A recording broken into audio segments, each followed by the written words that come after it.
नमस्कार दोस्तों, आज हम बात करेंगे भगवान विष्णु के अनेकों अवतारों के बारे में।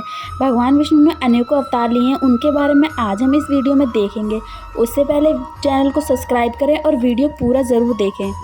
मत्स्य अवतार। भगवान विष्णु ने सबसे पहला अवतार मत्स्य अवतार का लिया था। इसकी कहानी कुछ इस प्रकार है। सतयुग के आदि में राजा सत्यवत हुए। एक दिन राजा सत्यवत नदी में स्नान कर रहे थे, तभी उनके हाथों एक छोटी मछली लगी। राजा उस मछली को जल में डालने ही वाले थे। अचानक उस मछली ने बोला, हे राजन, आप मुझे इस जलाशय में दोबारा ना डालें, वरना बड़ी मछलियां मुझे खा जाएंगी। राजा ने ये बात सुनकर उस मछली को अपने कमंडल में डाल लिया। थोड़ी देर बाद राजा देखते हैं कि वह मछली बहुत बड़ी हो गई है।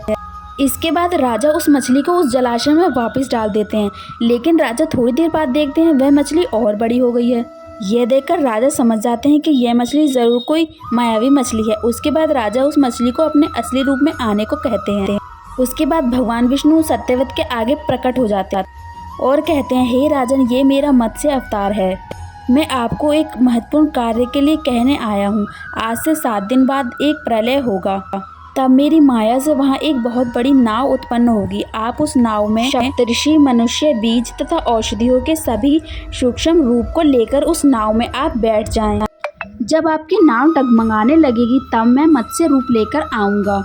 उस समय तुम वासुकी नाग को मेरे सींगों में बांध देना। और इस तरह भगवान विष्णु ने सभी को बचा लिया। भगवान विष्णु का दूसरा अवतार कश्यप अवतार माना जाता है। जब देवताओं और असुरों में अमृत को लेकर समुद्र मंथन की योजना बनी थी, विंध्याचल पर्वत को मथानी और शेषनाग को नेति बनाया गया। जब समुद्र मंथन हुआ, तब विंध्याचल पर्वत समुद्र में डूबने लगा, क्योंकि उसका कोई आधार नहीं था। भगवान विष्णु ने एक विशाल कछुए का रूप धारण किया और समुद्र मंथन के कार्य को संपूर्ण किया।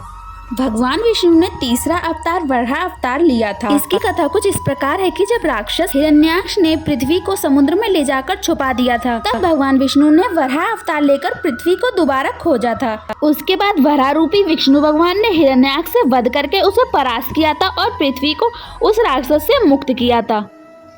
चौथा अवतार भगवान विष्णु ने नरसिंह अवतार लिया था। इसकी कथा कुछ इस प्रकार है कि दैत्यों के राजा हिरण्यकश्यप ने पृथ्वी पर बहुत आतंक मचा रखा था। उसे वरदान था कि उसे ना कोई मनुष्य, ना भगवान, ना पशु पक्षी, ना ही उसे कोई दिन में, ना ही रात में, ना ही किसी अस्त्र से, ना ही किसी शस्त्र से, ना ही पृथ्वी पर, ना ही आकाश में किसी भी तरीके से मार नहीं सकता था। हिरण्यकश्यप का एक बेटा था प्रहलाद, जो कि भगवान विष्णु का बहुत बड़ा भक्त था। पर हिरण्यकश्यप को ये चीज बिल्कुल पसंद नहीं थी, इसलिए उसने प्रहलाद को मरवाने के लिए कई साजिशें रची, लेकिन भगवान विष्णु की कृपा से प्रहलाद हर बार बच गया। हिरण्यकश्यप की बहन थी होलिका, जिसे आग में जलने हिरण्यकश्यप की बहन होलिका थी, जिसे आग में ना जलने का वरदान प्राप्त था। इसीलिए हिरण्यकश्यप ने होलिका के साथ प्रहलाद को उस आग में बिठा दिया, पर प्रहलाद को कुछ नहीं हुआ और होलिका जल गई। इसके बाद भगवान विष्णु ने नरसिंह अवतार लेकर अपने नाखूनों से हिरण्यकश्यप का वध कर दिया। भगवान विष्णु ने एक अवतार वामन अवतार भी लिया था। इसकी कथा कुछ इस प्रकार है कि दैत्यों के राजा बलि ने स्वर्गलोक पर कब्जा कर लिया था। तब सभी देवी देवताओं ने विष्णु भगवान के पास जाकर आग्रह किया।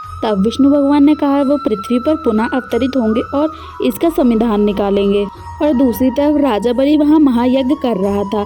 तभी 3 भाग भूमि मांगने का आग्रह करते हैं। राजा बलि 3 भाग भूमि देने का वादा कर देते हैं। इसके बाद वामन अपना विराट रूप धारण कर लेते हैं। इसके बाद वामन अपना पहला पैर पृथ्वी पर और दूसरा पैर स्वर्गलोक पर रखते हैं। तीसरा पैर रखने की जगह ही नहीं होती है। तब राजा बलि कहते हैं कि भगवान, आप तीसरा पैर मेरे सर पर रख लीजिए। उसके बाद वामन राज अपना तीसरा पैर राजा बलि के सर पर रख देते हैं, जिस कारण वह सूतल लोक पहुंच जाता है। इससे खुश होकर भगवान विष्णु उसे सूतल लोक का राजा बना देते हैं।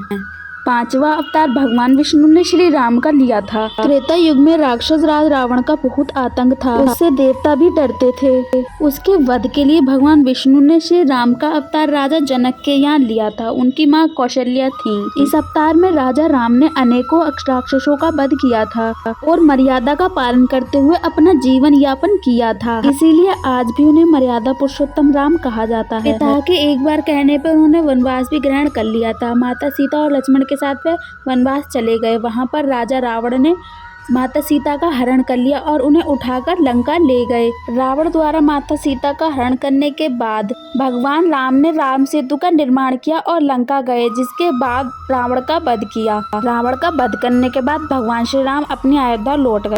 छठा अवतार श्री कृष्ण अवतार। द्वापर युग में श्री कृष्ण अवतार लेकर भगवान विष्णु ने सभी अधर्मियों का नाश किया था। उनका जन्म कारागार में हुआ था। उनके पिता का नाम वासुदेव और माता का नाम देवकी था। भगवान श्री कृष्ण ने अपने बचपन में कई लीलाएं दिखाई थी। कंस का वध भी भगवान श्री कृष्ण ने किया था। महाभारत के युद्ध में भी भगवान श्री कृष्ण ने अपनी कई लीलाएं दिखाई थी। महाभारत के युद्ध में श्री कृष्ण अर्जुन के सारथी बने थे। अर्जुन के युद्ध ना करने पर उन्होंने गीता का ज्ञान भी अर्जुन को दिया था। धर्मराज युधिष्ठिर को राजा बनाकर धर्म की उन्होंने पुनर्स्थापना की थी।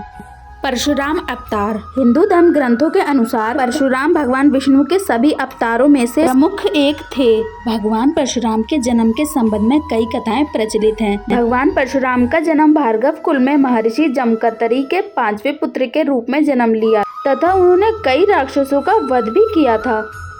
भगवान विष्णु का 9वां अवतार बौद्ध अवतार है। धर्म ग्रंथों के अनुसार कहा जाता है बौद्ध धर्म के संस्थापक गौतम बुद्ध भगवान विष्णु के अवतार हैं, परंतु पुराणों में कहा गया है कि गौतम बुद्ध का जन्म गया के समीप केकट नाम के स्थान पर हुआ था। उनके पिता का नाम शुद्धोधन बताया गया है। ये कथन पुराण वर्तित बुद्ध अवतार का है। कल्कि अवतार। धर्म ग्रंथों में बताया गया है कि भगवान विष्णु कलयुग में कल के रूप में अवतरित होंगे। कल्कि अवतार कलयुग व सतयुग के साथ ही काल में होगा। भगवान विष्णु का यह अवतार 64 कलाओं में प्रमुख होगा।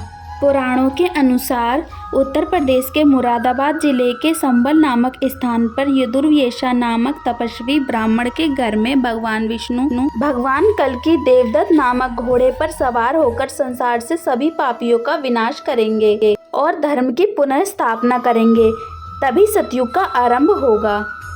तो ये थे भगवान विष्णु के प्रमुख 10 अवतार। दोस्तों, अगर वीडियो अच्छी लगे तो लाइक करें, शेयर करें और चैनल को सब्सक्राइब जरूर करें। इसी के साथ साथ नोटिफिकेशन बेल जरूर ऑन कर लें ताकि आने वाली वीडियो का नोटिफिकेशन मिलता रहे।